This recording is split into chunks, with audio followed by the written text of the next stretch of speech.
Welcome to Slay episode number 10. First of all, some bookkeeping stuff. I'd like to point out that a name change. The character of Tommy Two Fingers is now Teddy Two Fingers, as Tommy Bookworm was a popular character from Mount Fitzroy. With respect, we retire Tommy's name. Shall it hang long from the rafters? That won't really matter in the story for another few episodes. Let's get into it. Previously on Slay.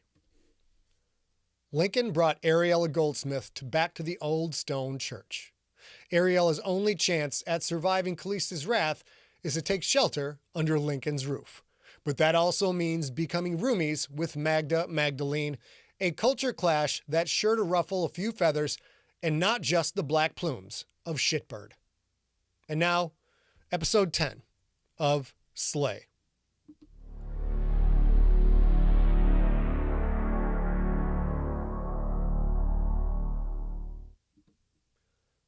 Magda's rage nearly made her glow from within. What the fuck you mean we're going to go into business together and she's going to stay here for a while? This skinny bitch? Were you supposed to kill this skinny bitch? Not bring her home like a goddamn stray cat? That shit was fine with Dragon, but this is different, Link. Dragon whizzed around and around Lincoln and Ariella in tightening circles, a long black thresher shark trying to pack prey into a bait ball to be licked and snuggled instead of eaten. Ariella shied away from the black streak, moving closer to Lincoln for protection. Lincoln plugged in his motorcycle. Callista's after her. She's got nowhere else to go. She ain't got nowhere else to go? Magda threw up her hands in exasperation. Neither do we if we have to leave here because bounty hunters tear the church to pieces to get at her. Lincoln hadn't considered that, and yet it was obvious. It was the first thing he should have considered, really. Sometimes he had these blank spaces in his thoughts, obvious stuff that didn't occur to him until someone pointed them out or until circumstances made them patently obvious. Lincoln slid his toe forward, got the timing, then flipped his foot up, gently launching Dragon into the air. The dog barked a rapid-fire, high-pitched bark. She loved playing this game. Then Lincoln caught her and tucked her under one arm like a football. Dragon's tail whipped against his ribs. Come on, Ariella, Lincoln said. I'll give you the tour. Magda stormed off through the nave doors. Lincoln scooched Dragon's head. The dog's tongue lolled as she looked up at him with adoration. Her tail blurred like the blades of a blender. Your roommate really knows how to roll out the welcome wagon, Ariella said. What's his story? Magda was a Rixator. She ain't anymore. Just like you, Ariella said. Did you two fight together? They had. Lincoln and Magda had been a 1-2 punch that the Bastion unleashed on the worst of the world the island and the patchwork had to offer. They'd saved each other's lives more times than he could count. Yeah, Lincoln said. A little bit. Why'd she quit? Magda loved movies. One of her favorites was Gran Torino. In it, there is a scene where a very old Clint Eastwood asks some very young ne'er-do-wells, ever notice you come across someone you shouldn't have fucked with? In the movie, Clint says, that's me. In real life, though, the person Magda and Lincoln shouldn't have fucked with went by the name Vestinian. We were ordered to kill someone, Lincoln said. Things didn't go as planned. Who was it? That's Magda's story to tell, if she wants to. And she never does. Come on, Dragon lurched upward, delivered a perfectly aimed lick right between Lincoln's open lips. He coughed and spit. That's disgusting, Ariella said. No kidding. Got it right on the roof of my mouth that time. Lincoln held Dragon toward Ariella. Give the dog a pet. She likes you. Dragon's tail whipped even faster. Her little black front paws stretched toward Ariella, a desperate effort to get closer to the woman. I don't like dogs, Ariella said. Lincoln laughed. You will. Dragon won't give you a choice. Ariella shouldered her backpack. Just give me the tour, then show me my room, all right? Lincoln set the dog down. Go get Magda. Dragon shot through the doggy door and into the nave. Watch your step around here, Lincoln said. A lot of the floorboards are rotten, especially the steps down to the basement, but we don't use that much. It flooded. Of course it did. This place positively drips with charm. He gave her the quick tour. There were a half-dozen rooms, most of which were empty, victims of peeling wallpaper, crumbling plaster, and blackening lathe. One room, which had been the church's main office, apparently, had been converted to Magda's workshop, where she maintained Lincoln's weapons and armor. The pastor's, or preacher's, or reverend's, Lincoln had no idea, desk was Magda's workbench, currently dominated by a disassembled Barrett M82 rifle, tools, rags, 2 prescription vials, one with codeine, the other with oxy. Magda alternated between them based on her pain level, and a 2/3 empty pint of Smirnoff. Lincoln took the pint and got 3 good swallows out of it before dropping the bottle in a trash can filled with dirty paper towels. That was like 3 shots worth, Ariella said. Yeah, it's a start. You're really going to get drunk right now? Yes, Lincoln said, and also as high gets. He showed her his room. The walls were mostly okay here, which was to say, slightly less crumbly than the other rooms. His bed was a mattress he'd set up on milk crates to get it a few inches above the cold stone floor, and sometimes the wetness when it rained and water leaked in. Ariella's face showed she was less than impressed. He showed her Magda's closed door, but didn't open it. Magda's room was Magda's business. Then the bathrooms. The big ones on the ground floor that had stalls and sinks, the small one on the second floor that had the non-working shower. He'd show her the special feature of the men's room some other time. That's about it, Lincoln said. I saved the nave for last. That's where we spend most of our time. What about the bell tower? Lincoln paused. He'd been here long enough that the big old church had basically shrunk to the front door, his bed, the nave, the kitchen, and the bathrooms. He realized that he didn't even look at the tall, square, stone bell tower with a... do that again.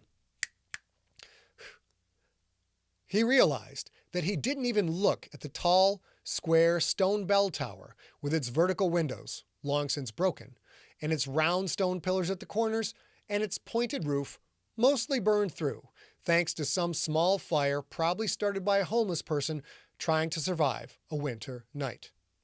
I can't access it, Lincoln said. Stairs are burnt out. Only Dragon goes to the tower.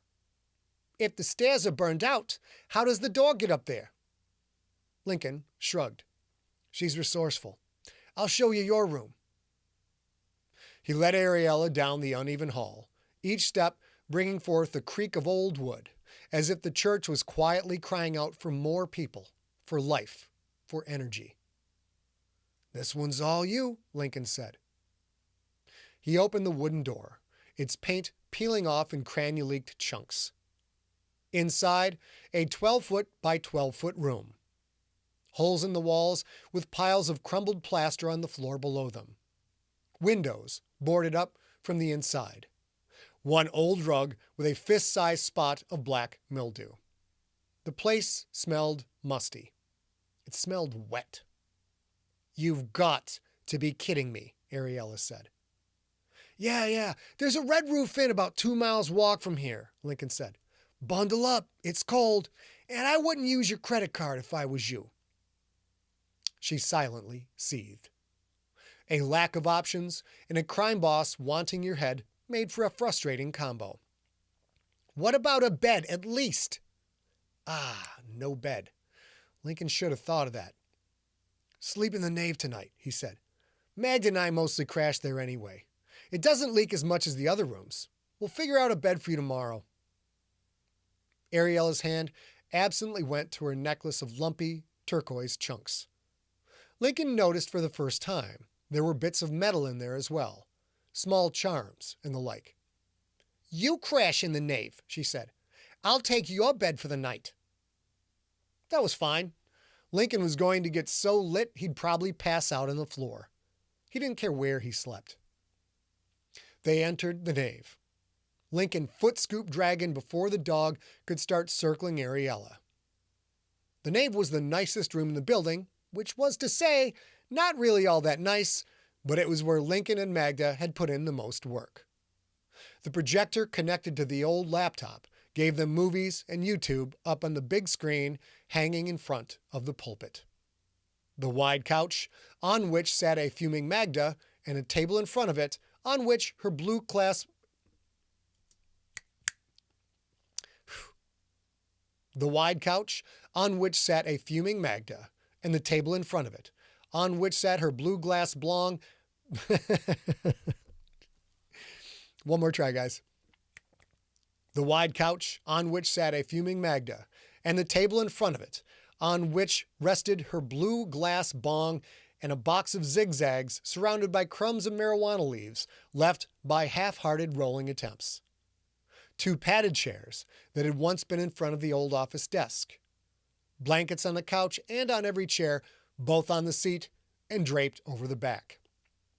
"That's a lot of blankets," Ariella said. "It's freezing in here. Does the heat work?" "Sometimes," Lincoln said.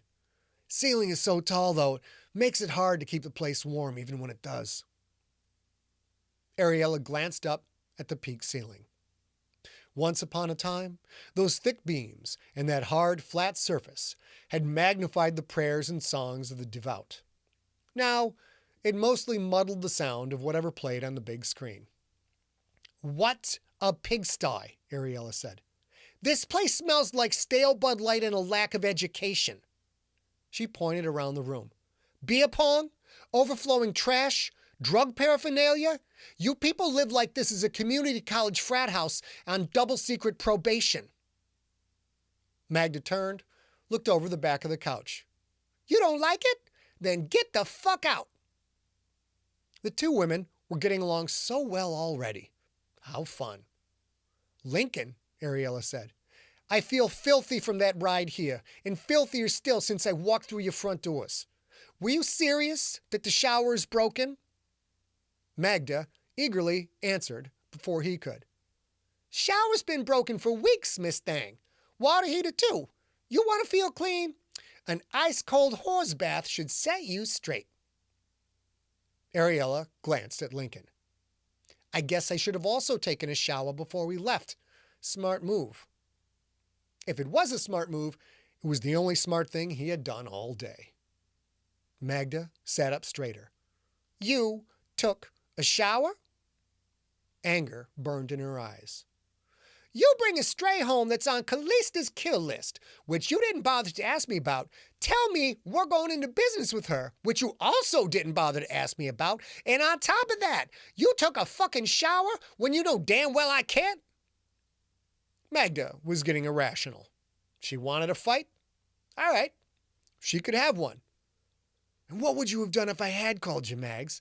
Hailed a cab? Taken a bus? Would you have actually gone outside?" Magda's eyes narrowed and her lips pursed. "That's a low blow, Link."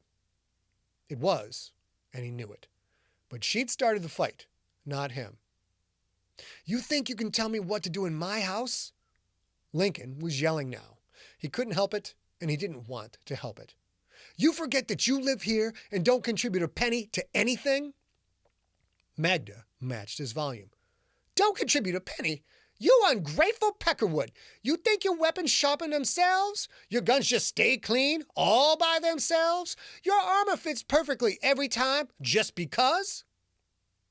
Lincoln was partially aware of Ariella quietly exiting the room, shutting the door behind her, but only partially, because Magda Magdalene had royally pissed him off. Don't go breaking your arm patting yourself on the back." He stormed past the couch and opened the dorm fridge. There were 3 beers in there, but also a half-empty fifth of Southern Comfort. He opted for the latter, taking a big, burning swig. "I could do all that stuff myself, and you know it." Not half as good as I can, and in twice the time, Magda shouted. And you know that. He took another pull. As he did, Magda started angrily packing the bong. This Ariella bitch is gonna ruin our ride, Link. You should have fucking talked to me first. You know your big fat ass ain't the best at making decisions. My ass isn't fat, you scarred up couch potato. Well, it sure ain't svelte, Magda said, her eyes on the pipe. How you gain weight is beyond me, seeing as we barely even eat around here. She looked up at him. By the way, Rescue Ranger, you get the eggs like I asked? The eggs. God damn it. He had forgotten again. You know what? Magda packed the bowl tighter. You've been hit in the head too many times. You got CTE from monster hunting. When you go senile from it and tapioca pudding is the highlight of your week, you better hope I'm still around. Fury threatened to overwhelm him. Why was she being like this? He could only put up with so much. Magda, you goddamn asshole. Let me tell you something. He saw movement out of the corner of his eye. Movement under the couch. The tiniest tip of a tiny dog's black tail. That tip was quivering. Lincoln knelt, put a hand on the floor, and looked under the couch. What he saw broke his heart. Mags, he said, his quiet voice a gear-crunching downshift from his angry screams. We're scaring Dragon. Magda set the bong on the table. She looked under the couch, saw what Lincoln saw. Little Dragon, hiding in the shadow, trembling with fear. Well, shit, Magda said. What's she scared of? Us, Lincoln said. We're yelling like assholes. Dragon doesn't like it when we yell. Magda huffed a humorous laugh. That dog? Afraid of us yelling? Imagine that. It was a comical thought, or would have been, were the cowering, trembling bit of black fluff not staring back at them, her shiny black eyes wide with fear and confusion. Lincoln reached out a hand. Come here, girl. Dragon didn't budge. Magda put her cheek on the floor, smiled reassuringly. It's okay, Mama, she said. Come on out. We won't yell no more. Dragon shrank away a few more inches. Lincoln's chest felt heavy and thick with regret. He had killed so many things he'd lost count and rarely lost any sleep over that, yet a dog frightened of him made him feel like the worst person that had ever existed. He stood. Leave Dragon be. She'll come out soon enough. All right, Magda said. And in her voice, Lincoln heard the same, why am I such an idiot, self-loathing. She stood, faced Lincoln. No more yelling. No more yelling, he said. Ariella walked back into the room, a cell phone in her hand.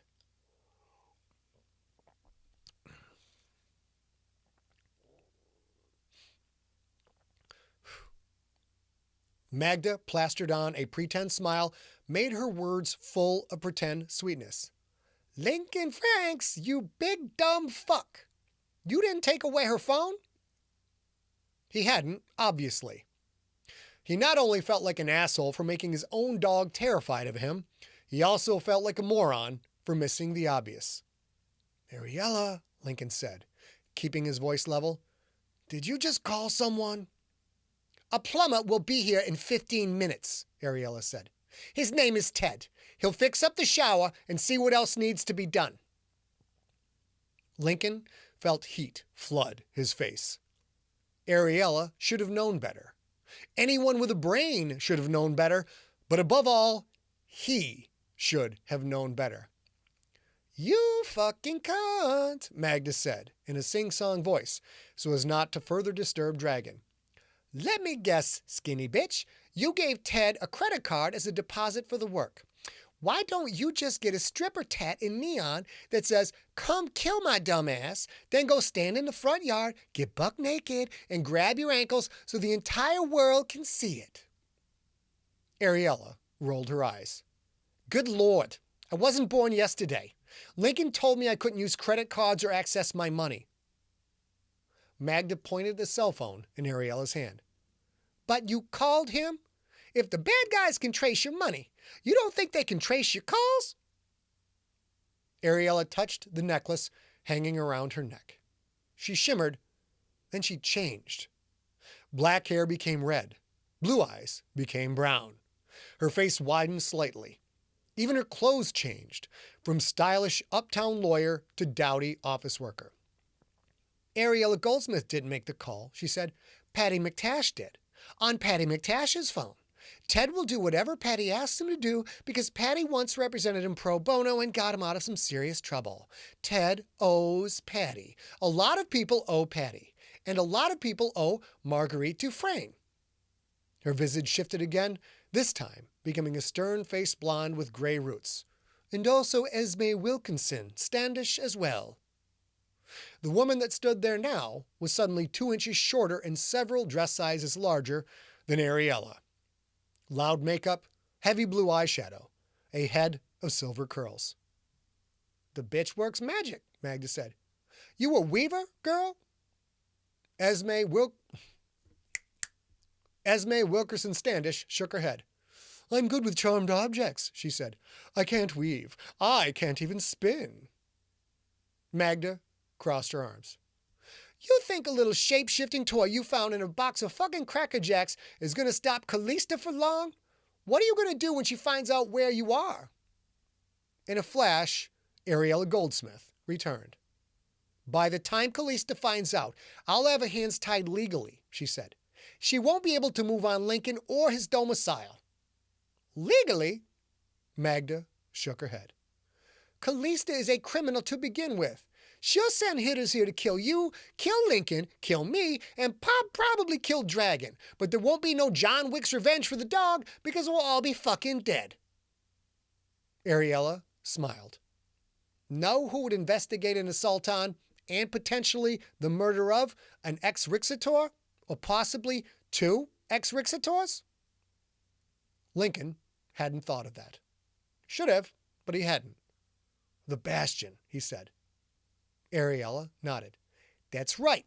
If you think Callista wants the Bastion digging into things, think she wants them to find out she ordered a hit on 2 ex-Rixators, think she wanted to take on a dozen Rixators and Adjurators and maybe even a monk or 2, Callista's powerful, but you think she wants that kind of heat? If Callista made a move, maybe that wouldn't happen. But then again, maybe it would.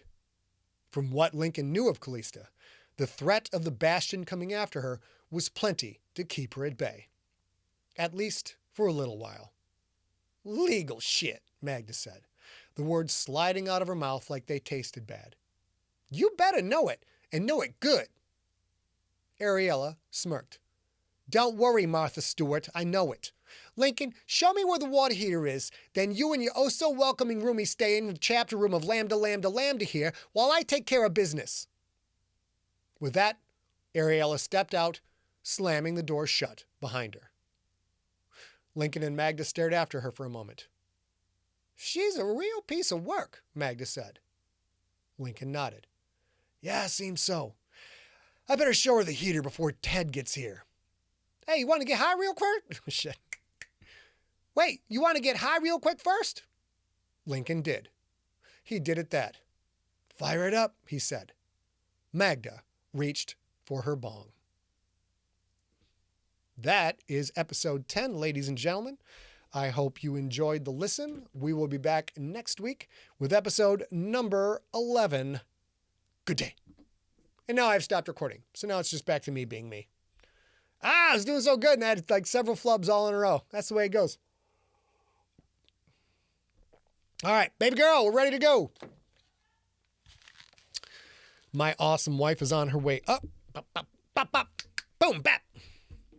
I'm still working on my Kevin Hart for Billy. So, so I still got a lot of work to do for that. I'm having fun with this. That was a good episode. Next episode, Billy gonna wake up from his ass whooping that he got at the hands of the Rolling Outlaws, and he's gonna have to go meet the Nerp Perp. And the Nerp Perp, I believe, voice will be based on either Tommy Chong or Snoop Dogg. One of those two. I haven't quite got it figured out yet. All right, ladies and gentlemen. Did Jason Brown ask, did that magic change the phone? I'm not entirely sure. Sean Dyer asks, that the first C-bomb in Scott's work? It may very well have been. That may have been an actual C-bomb. Yeah, Steve Rickenberg, it's a blong. Shut up. It's a blue bong. Therefore, it's a blong. Some people, swear to God. All right, ladies and gentlemen. Oh, I need my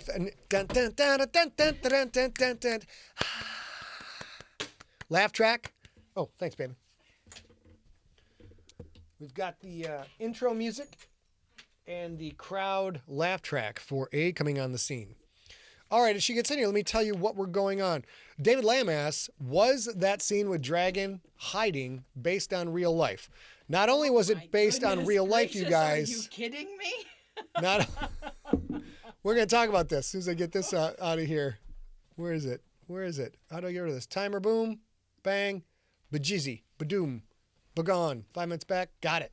Why am I attacked? Yes. That not only was that based on a real life incident, that's based on an incident between us before we were even dating. That's based on an old empty set entertainment argument that the two of us had at the downtown San Diego office. Let's get the camera dialed in. You need I need Mike. Got you, baby. Coming right up. This is a funny story to tell. I hadn't thought about telling the story. We'll tell this. Funny is a choice. Funny is a, of a word. Particular choice of words.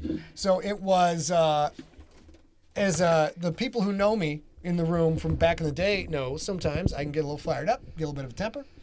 And the people who know me from back in the day who are in the room know that sometimes I can get fired up, have a little my bit. Lovely Manhattan bride, she can get mad too, and we just got into a huge argument and went at it, and just were pointing and jawing and yelling, and then at some point we just like, where's Reese? Yeah, it's 2014. Reese is brand new. She came home actually on our wedding anniversary, which wasn't a wedding anniversary then, which was also my birthday in 2014. And so this was probably it was something about shipping one of the GFL books, so it was probably around August, September-ish. And do you want me to go? Yeah, I can tell. Okay, either one. We're arguing like assholes. We're both very loud. Let's get you dialed in here, baby. We're very loud people. We're very angry people, and we're yelling at each other, and just screaming at each other. Some bullshit we were screaming about, and we look around for my little dog, and where's the dog? And we used to leave the back sliding door open, and it opened like this little tiny prison yard of a back porch with steps going up, and razor wire on the fence. It was pretty gangster. So I look at the back door, and I'm like, oh my God, my dog's gone. So I go out and look. She's upstairs. The gate's closed. She's not there. We look around for her with this dreadful feeling in our chest, like where's the dog? Because there's no doors in this place. It's all open, one slightly open doorway for a bedroom, and it's just open space. Find her under the bed, under the was that the trundle bed at that point? No, it wasn't the Murphy bed. It was a king-size bed, though. Found her under the king-size bed, dead center, under the bed, curled up and just shivering under there and just shaking. No one was yelling at her. We were yelling at each other, and she was absolutely terrified. And our yelly rhetoric went bloop, yep, down that was to the nothing. end of it. I mean, not that we don't fight. Of course we fight. But that amount of just screaming at each other, like that changed both of us fundamentally. Yep. She wouldn't come out for anything. Yep. And we couldn't quite reach her because right now she's 21 pounds. But when she first came home, she came home at 8.9 pounds or something. She was half her size. She was squeaky size. And we just couldn't get at her. And, I was like, should I grab a... No, I guess I shouldn't grab a broom. That's not going to go very good. But I didn't know that. Reese is the first dog I've really, ever sort of interacted and lived with. And I didn't know what to do. And I was like, it's terrible. It was terrible. So I love that you... that you mentioned that, David, because I actually almost replied, I think, to somebody's in the chat here. Somebody, I think maybe Steve, might have said something that was relevant. And I was like, oh, just you wait. And I'm so glad that you brought it up because I was going to bring it up myself. All right, we got a little bit of show for you. I got a couple headlines of the week. There's really dastardly... You going to say something? I left my little note downstairs, but that's okay. I can... Let's see. So that was Slate Part 10. Newsletter text. We are getting closer to launching that wonderful 10% coupon. Scott Pond and I have concocted some super cool new shit that we're going to drop. We're going to be like the influencers. We're going to have a drop with some new products that are going to be available for you, and you're going to want the 10% off. At these prices, I'm clearly insane. You're going to want the 10% off. So text 855-955-5095 if you have not already. And of course, that will also extend to our lovely subscribers to our newsletter. You'll get 10% coupon. Don't be a greedy bitch.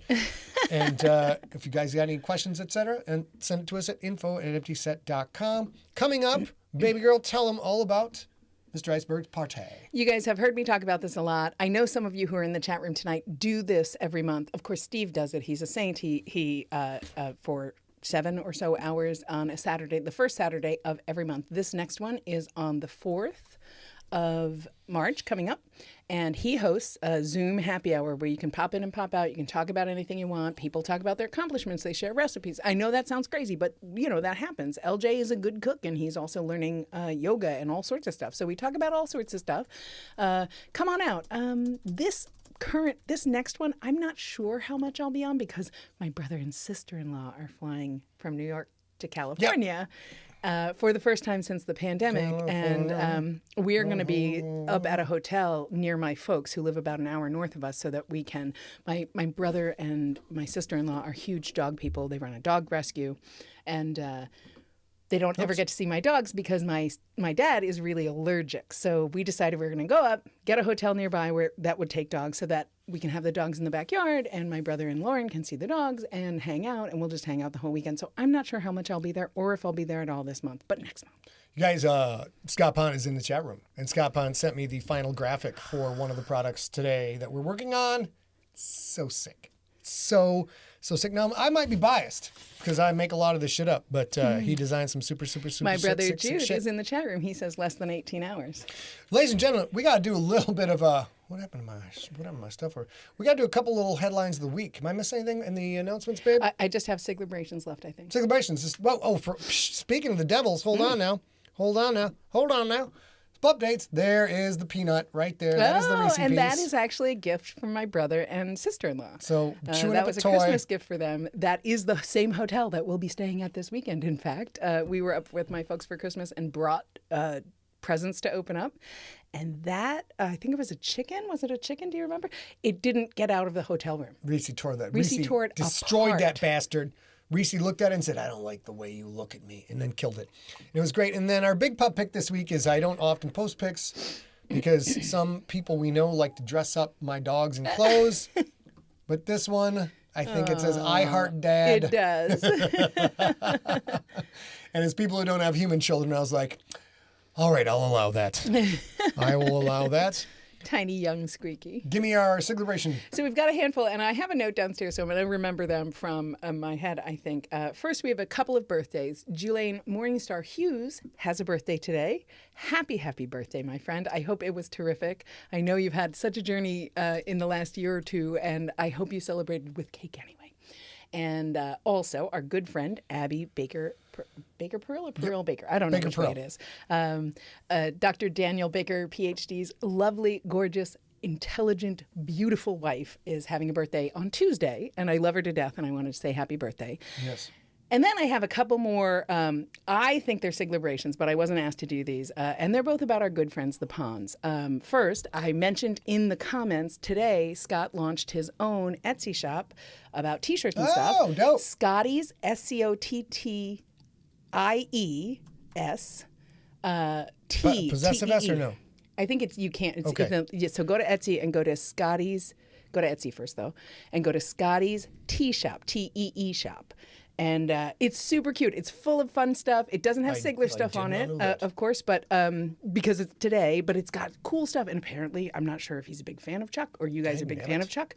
I've not watched Chuck yet, but now I want to. But it's got super cute Valentine's Day stuff too. I'm sorry, Patty's Day stuff too. And during this show, I purchased both of the Shamrock notebooks because they're so cute. Is this it here, babe? Yeah, this is okay. Well, this is I'm not sure about that custom T-shirt. Let's just take. We got a couple of seconds there before we get into the headline of the week stuff. I have to go to. Will you click on the Shamrock so that we actually see the shop? Yeah, click on that. Okay. And then click on Scotty's Tea Shop. I'm looking over a 4-leaf clover that I've overlooked. And it's super cute. I actually, immediately, I saw Tori's post. His wife, Tori, posted, "Oh, look at all that new stuff you added." Tori mentioned it on Facebook today. I went right there to buy a Scotty's T-shirt for Scott. But they don't have a Scotty's T-shirt yet. Yeah, it's Lovely super stuff. cute. So congratulations. I know I know how big of a deal it is to choose that you're going to create and do fulfillment online. And so I'm proud of you and I'm excited. And I bought some Shamrock some Chuck notebooks. stuff right there. Yep. All right. Now, and then the only other celebration I have, which is not quite a celebration, but a sending good vibes moment, is today. Scott and Tori's daughter had her second, I think, tryout for the softball team, and she'll find out tomorrow. So I'm just sending good vibes. I know she's going to do great. All right. Let's get back to Maine here. Why cue this up? Ladies and gentlemen, I got a couple headlines of the week, and when you put them together, either one by themselves is a nightmarish scenario in which we will die screaming and probably bubbling. But together, this is Bubbling? This is tipping onto what I believe is the inevitable extermination of the human race. And I'm not being facetious. I'm not joking. I believe that the end of the race will come via self-assembling materials, von Neumann devices, combined with AI. Once AI gets to the point where it can start making its own self-assembling materials and drawing resources from the environment, like the Prawat do, it's only a matter of time because they can evolve so much faster than we can. And in life, survival of the fittest usually goes to those who can adapt the quickest, and they can adapt quicker than us.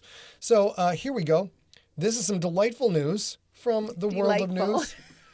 Microsoft puts new limits on Bing's AI chatbot after it expressed desire to steal nuclear secrets. Mm-hmm. Yes, there's a lovely picture of a mushroom cloud because you know who won't give two shits about nuking the planet? Self-assembling materials with AI. They can survive, and they'll be able to survive in anything. Here's a great first paragraph. Microsoft announced it was placing new limits on Bing chatbot following a week of users reporting some extremely disturbing conversations with the new AI tool. How disturbing? The chatbot expressed a desire to steal nuclear access codes and told one reporter it loved him repeatedly. So this is, there have been a couple of AI AI incidents where they've expressed a desire to murder people. But did you say you had a second headline? Oh, yeah. Should I, is that related or should I do that? Should I mention what I think about AI? You can mention what you about just the punchline. Let's see the punchline first. Yeah, of course. And as if that wasn't bad enough that we have the AI expressing how you might ask, Scott, do you think AI might manifest itself in a tangible physical form that would even frighten us, let alone be terrifying to us? And the answer is flying robot spiders. The answer to all of your questions is flying robot spiders, as you can see by this GIF. This is a robot that moves on its own, figuring it out as it goes by trial and error. And you know what? When it can't crawl, it says, fuck it, hits the bong, and starts flying around the room. So this is obviously a pretty big one, but I think they'll get the size of these things down to very small, very quickly.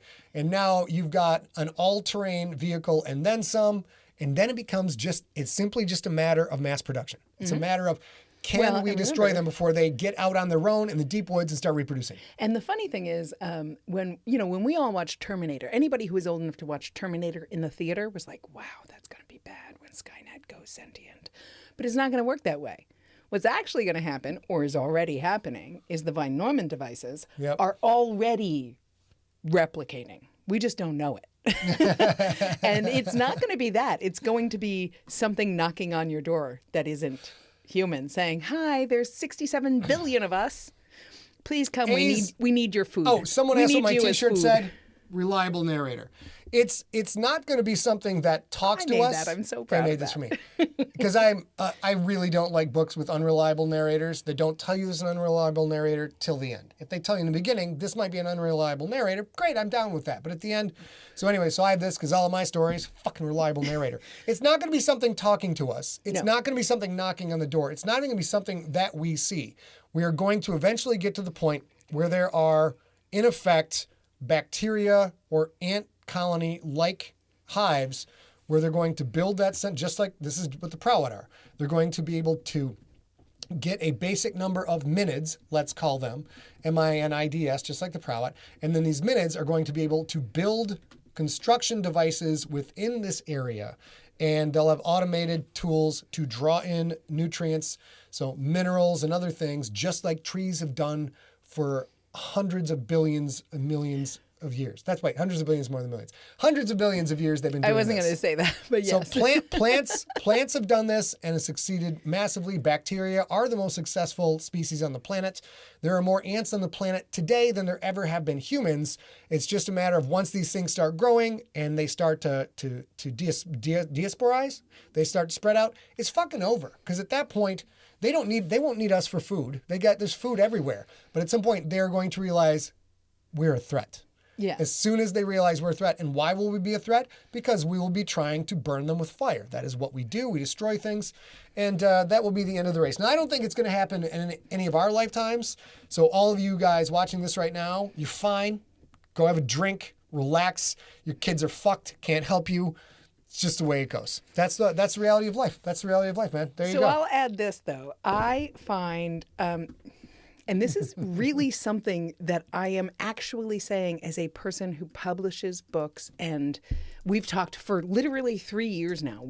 Almost 3 years now. We have talked about how when the pandemic hit, we're a tiny, tiny business. He is our factory, right? So when lockdown happened, I took over every single sort of household chore or thing I could do so that he could responsibly write more. You know, obviously he did chores. He walked the dogs. He took care of himself. He fed him, all those things. But if I could give him 2 more hours to write reasonably in a day, and he's a effing machine, as you know, we could get caught up in all that other stuff.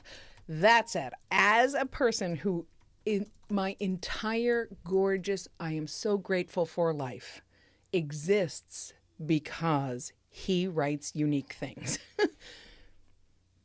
Dude, I love AI written obituaries so much. Well, I haven't seen these yet. As a daughter of a mortician, I love Why? AI because they do things like this. I'll do my own obituary written by an AI. AI written A. Sigler obituary. A. Sigler died at an old age of being old. She was young and had a high school. Like, it's so insanely crazy. It uses all the phrases like, I'm so sorry for your loss, and she grew up in a small, all the things like that. They just don't know how to relate those colloquial phrases to each other.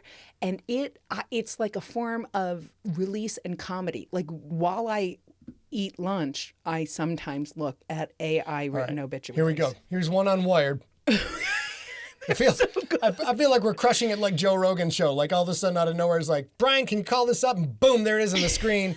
Let's go to the screen. Brian pop by to help us out. Oh, Brian's still there. I haven't listened in a little while. Here is on Wired, the AI obituary. Do you want me to read it or do you want to? No, I want to read it. Yeah, you for should. Marvin Minsky. Here we go. It's a little tiny. Goodness, I love this so much. Intellectually restless throughout his life, Professor Minsky sought to move on from mathematics once he had earned his doctorate after ruling out a genetics as interesting but not profound and physics as mildly enticing. He chose to focus on intelligence himself. Nice, right? Yeah, that's nice. It's delightful. That's what everyone would like. I'd like to hear something like be as famous as that guy. But then it goes here. Marvin Lee Minsky, 88, passed away January 24th, 2016 in Boston, Massachusetts, of cerebral hemorrhaging. Born August 9th, 1927 in New York City. New York, to parents Fanny Reiser and Henry Minsky. Marvin Minsky was known for his pioneer contribution to the field of artificial intelligence. After graduating from Phillips Academy, Minsky attended Harvard University, graduating with a BA in mathematics in 1950. He continued his education at Princeton University, ultimately graduating with a PhD in mathematics in 1954. Some of Minsky's greatest accomplishments include founding the MIT Computer Science and Artificial Laboratory in 1959 and authoring, I don't see the problem here, authoring many groundbreaking books. Hang on, stop. All right. This is not the right one. So, yes, this is a famous person who has a Wikipedia or articles published on the internet. That's really good. Right? That's really good. That's really good because what it's doing is collating things that have been on the internet for a really long time. You know what? If Brian was here, he'd be mad at us for calling that shit up. Famous person, right? Yep. But sometimes people ask, like people like me, like who don't exist, don't exist on the internet. Hang on. Okay. Ask AIs to write their own obituaries. If I could figure out how to ask an AI to write mine, I would. But I don't know how to do that. But if you're not a famous, published Wikipedia sort of person, it's awesome. Puffkin, I was on Rogan twice, as a matter of fact, and it was This is the one. Very, very fun. Very fun. Here's the obituary. Brenda Trent retired from living at the age of old, surrounded by family and natural causes. A librarian from birth, Brenda was an avid collector of dust. She had a sweetheart and married her high school. She loved having hobbies and helping her sons to be disadvantaged youths. She had no horses, but thought she did. The church gave her a choir because she sang like a bird and looked like a bird, and Brenda was a bird. She owed us so many poems. The funeral will be held in 1977 at Heaven. In lieu of flowers, send Brenda more life.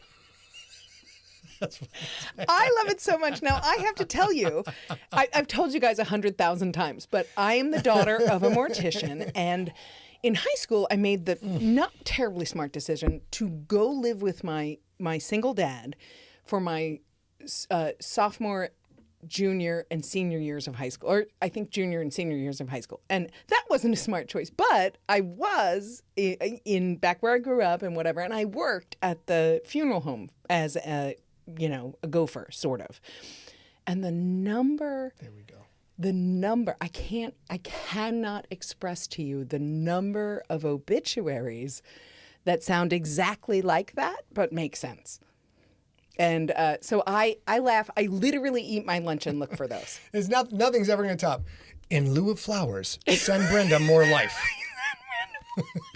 You know what? She died of old age or whatever it was. She had something in high school, high school one. Brenda Trent retired from living at the age of old. She had a sweetheart and married her high school. I love it so much. I can't even And you know what? This is actually quite accurate. A librarian from birth, Brenda was an avid collector of dust. You know what she's going to get when she's dead? A whole bunch of dust. And most of that dust will be her. So that will be quite spectacular. All right, we got a couple minutes left. There's our heartwarming tales of what the future holds for your grandchildren, who you should send them more life now because they are going to be fucking dust thanks to the AI self-assembling materials. All right, what do we got? Some questions here. Let's go. Yeah, we definitely have questions. If you guys have any specific... Morgan Freeman, come in. Brenda Trent retired. I can't do it. I got to work my Morgan Freeman. Retired from living at the age of old. No, yeah, you don't sound at all. Surrounded by family. Yeah, you got to... It's a tricky one. It's a tricky one. You have a high voice like mine. Oh my goodness, I'm dying. Okay, just give me 1 second. I have to find the. I should have called it up before, but. What else going on? I got 2 short stories that have come out of nowhere and bum rushed me. One is for Jonathan Mayberry. So I just finished a Joe Ledger short story, and then I'm not allowed to say what one of them is for Jonathan Mayberry. And there's another one where I think I get to bring Firstborn back from the Nocturnals, but I got to double check that. So you got some questions, Peanut? Yeah, Isaac, who is Isaac Comer, who's Isaac the Weird in the GFL. Yep. Says, why do the Okay, go ahead. We'll do crypt update after this. Why do the Creterakians use entropic weapons? Is it perhaps because it's difficult for a small flying object to use a weapon that shoots bullets as they would have a kickback? Or is it just because projectile weapons seem passé when you've got artificial gravity and faster than light travel? Okay, couple of points here. Number 1, weight. The primary purpose they carry these weapons is weight. Because they weigh a lot. Like they don't have globs of metal inside of them that get launched out. Number 2, recoil. When you are already airborne and can't brace yourself, no matter what kind of recoil you've got on the thing, it's going to be very difficult to control. Number 3, if they could use projectile weapons, they would, because projectiles are awesome. So this is also part of the Crypt update. The Crypt is almost entirely actual projectile weapons. We don't have microwave cannons. We don't have laser beams. We don't have, blasters, just as a general term, because projectiles and mass driver weapons work fucking great all the time, especially in space where there's no air to slow them down. So that is the reason that the Creterakians use those is primarily because of weight. They are a little bit more high-tech than a projectile weapon, and when you hit somebody with them, they tend to be down for good, whether they're injured or die quickly thereafter. There's big maintenance issues with the entropic weapons. They're very expensive to maintain and operate, but when you rule the fucking universe, you can do that. And it's an interesting thing for me because, practically speaking, all of the fiction or fictional understanding that we have of space battle, because all of it is fictional for us, kind of imprints over our normal things. So yeah, you can't use a projectile in space because that shit will bounce around until it bounces out your hull.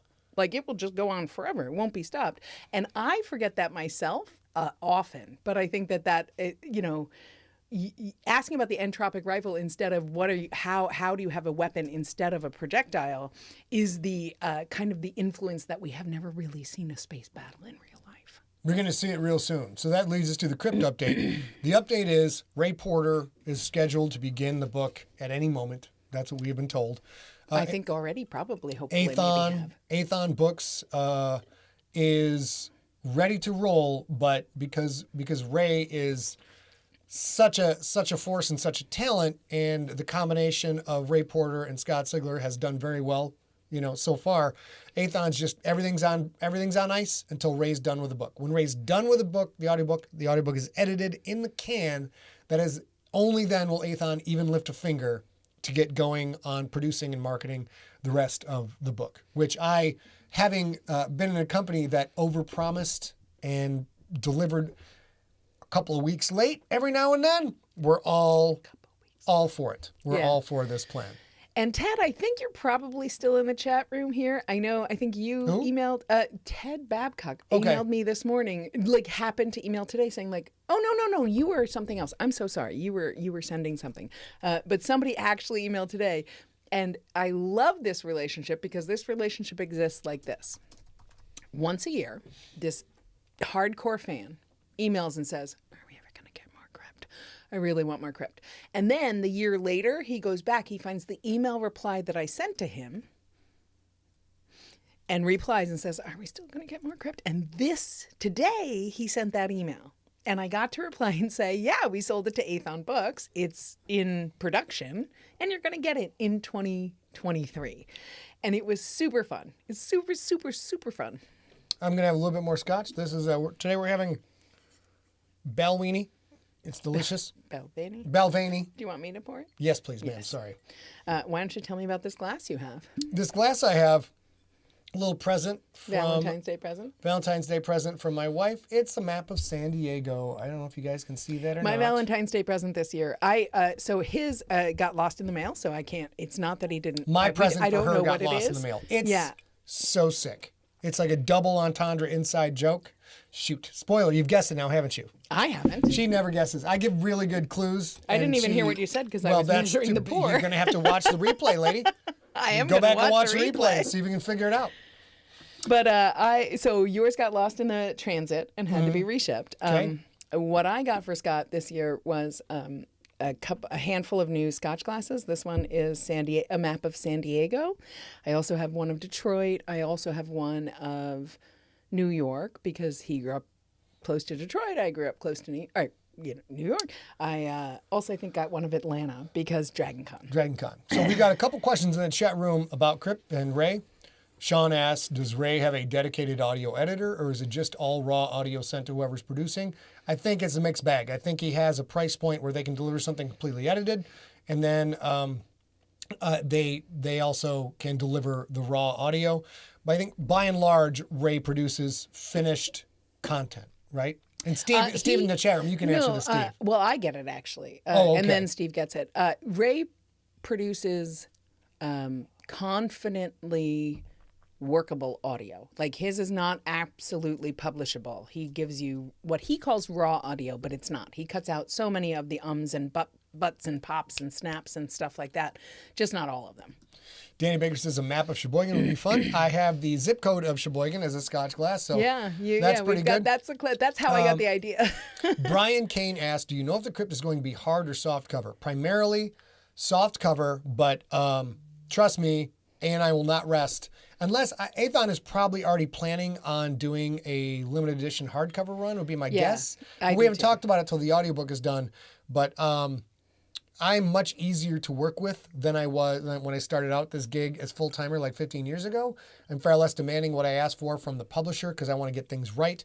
But there will be a fucking hardcover for this. Well, and Athon books are like absolutely wonderful partners to work with. They're so good. They're so understanding. And I think part of the reason is several of... I don't know how big that company is. It's not all that big, I'm sure. It's bigger than us. But several of the higher-ups, the owners, they are writers themselves. So they get the creative process in a way that we haven't seen a ton before. We've seen it some. Hey, I just had an idea. What? Do you think we could do the cast thing on April 1st? Yes. For the Princess Bride? Well, now you have to tell them about it, and we'll figure it out. Ladies and gentlemen. Wait. Let me finish this thought, though. So the Athon Books people are some of the people who own and operate the company are authors themselves. So they really understand the idea of getting it right enough to hand off. And we missed a deadline last year, and they were like, cool, I want it right. That's what I want. But I also run a business, so what do you think? And it worked out. So they're terrific to work with. I'm sure they're probably thinking of a limited edition hardcover. It's out of our hands for that, but we'll talk to them and get it done. We will strive to set up the ordering of this through Mysterious Galaxy Books in San Diego. If at all possible. We're not sure the details of how this works because this is a new model, but we really like to drive all of our autographed copy business to Mysterious Galaxy. We get to go out for lunch. We go down there. We sign a shit ton of books and hang out, and it's great. And the legacy owners, but also the current owners of Mysterious Galaxy, they're all businesses like us. Like right now, the people who own and run Mysterious Galaxy are two people. I mean, they have a staff, of course, in a store, but the owners are a married couple who are just trying to not let bookstores go away. And so we want to help them as much as we can. Kim, they will actually mail it to you. That's part of the deal. That's part of the deal. You don't have to come down to San Diego. But if you do, Kim's from San Diego. So if you come to San Diego, you can have dinner with us and then get it signed. Final thing tonight, because we're a little bit over, but we decided this just now. April 1st, your FDO, who has never watched The Princess Bride all the way through. I've seen little bits and pieces. Finally going to watch The Princess Bride. You guys will all be able to watch The Princess Bride with us with a service called Cast. You can go to cast.live. It's free. We are friends with the CEO and one of the programmers. Is that how that works? Yeah. And they've been asking us to get on Cast and do some stuff. So we are going to, it's a free download. I know little about the software side, but basically we can watch a movie through Cast, and then there's a chat room. We can talk over it. We can bring people on to talk through their own computer microphone. So go to cast.live. If you get a chance, download this before April 1st. Get familiar with it, and we'll all hang out and watch it. And Danny the Dolphin has also never seen it all the way Danny the Dolphin, that's right. Danny the Dolphin's never seen it all the way through. So we shared dinner with them on Monday night. It was lovely. And we kind of talked about this. And I was like, I really want to do this. And they were like, why haven't you could do this today? Why aren't we doing this? But then I mentioned that he'd never seen The Princess Bride. And we were having dinner with them at their home. They're lovely people. And this was the first time we'd been to their home. We met their two dogs, Rocky and Buttercup. And we say this to them, like, we really want to do this watch party because it's a lot like what you're doing right now, especially if you're on Facebook watching us. You're watching us live, and the chat room is streaming on the side. And what will happen when we watch The Princess Bride is we'll all be in the chat room on the side, but there will be like up at the top right here, sort of, there will be like the ability to call in video of live people, I think. I'm terrible with technology. And so I say I would really love to do this, and there's this ongoing thing in the Sigler-verse, with Sigler, where he hasn't watched The Princess Bride, and people are amazed by that. Never got around to it. And they say, cool, Buttercup, the dog you met when you first came here, is named for The Princess Bride. We watch it once a year. Yeah. So we're going to do that. The people who were having dinner with, their dog is named Buttercup. Yeah, Buttercup. So, yeah, and these are the people who are the CEO. And April 1st is a Saturday. We'll try and do this at an earlier time for you East Coasters, and possibly early enough for the Europeans. You know what I'm saying? Yeah, just like Steve does. We'll do like a probably shoot for like 4. Is that the first Saturday of the month? Yes, because it's April 1st. Oh, we're gonna have a lot going on there. Well, maybe we'll switch up Steve things. Also, you got Art Alive that day, so we can't have it too early. Can't have it too early, but we can have it. That's what we're shooting for. Ladies and gentlemen, thanks for joining us. I hope you enjoyed episode number 10 of Slay. Once again, I forgot to do the bottom part of the script. We'll be back on March. It's February. I just did this. It's March 1st. We'll be back March 1st. And that will be Slay episode number 10. And if you have any questions for us, ladies and gentlemen, by all means, email those to info@emptyset.com. Before you sign off, before we do the kiss off, I will say we have a cute little fun thing that we're going to do next Wednesday that you guys should tune in for. David, we're caught up on The Mandalorian, and tonight gonna watch the second episode of Boba Fett. Yeah, I really liked the first episode of Boba Fett. Me too. Danny Baker and Rob's not here tonight, but all my high school pals who have already watched it and didn't spoil anything for me. The opening of Boba Fett, as man, I was straight back. Now, I mean, I'm a nerd now, but I was straight back to my hardcore nerd days in high school, and seeing that shit. Well, the opening segment of the Book of Boba Fett, I about shit my pants. It was so smart and so fun and so clever. There's my girl. See, she keeps things calm around here. We don't yell because this one's Dragon's a very sensitive pup. I know. Very sensitive pup. Sweet girl. All right. Sean's got 10 a.m. Hawaiian time. That's not too early. Let's go. All right, ladies and gentlemen, that is it. I love it, Sean. We'll be back, like we told you, March 1st. Until then, we want you to stay smart. We want you to stay science. And for the love of science, we want you to stay informed. I'm going to go pretend I'm Lincoln Franks, and I'm going to get Blotto tonight. We're going to play some Fortnite. A's learning to play Fortnite, so we're going to coach her up a little bit, have a good time. You guys are all fantastic. What? I killed my first face-to-face. Tuck in your mic. Sorry, I killed my first face-to-face shot on Fortnite. All right. We're smashing the shit out of the entire set. Apparently, things are getting out of control with this dog. So we're going to tell you all, kiss off into the sky, and we think you're fantastic, and you all smell an awful lot like flowers. And ready? Mwah!